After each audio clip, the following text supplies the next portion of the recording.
Former Illinois Congressman Jesse Jackson Jr. is appealing to President Biden to pardon his felony conviction. He is also seeking the same for many others. He explains why to our political reporter, Tamon Bradley.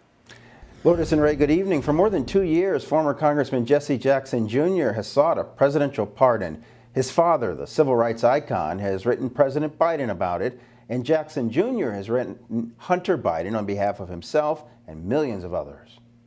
On the day that Joe Biden pardoned his son Hunter, the Reverend Jesse Jackson Sr. had drafted a letter asking Mr. Biden to pardon his son, Jesse Jackson Jr. Over the course of my time outside of prison, I've come to appreciate that felonization is far worse than the 30 months that I served in prison. Jackson Jr., a former congressman, pleaded guilty in 2013 to conspiring to defraud his campaign fund of about $750,000. Having done his time, he's now on a mission to rethink how the country views forgiveness. The 59-year-old is seeking a pardon not only for himself, but for the roughly 77 million Americans who've served their sentence and have not committed any new offenses.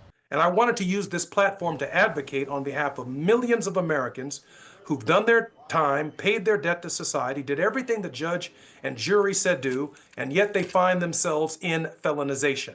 And the remedy to felonization was the complete, full, absolute, and unconditional pardon of the President of the United States. Jackson Jr. argues there's a stigma attached to being a convicted felon. Despite 13 honorary doctorates and a law degree, Jackson says he's been turned down for various jobs.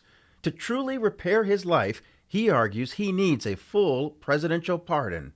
It wipes out, according to Ex parte Garland, 1866, it wipes out the punishment and it eliminates the guilt of the offender. It is as if the offense, and I'm quoting the case, never occurred in the first place.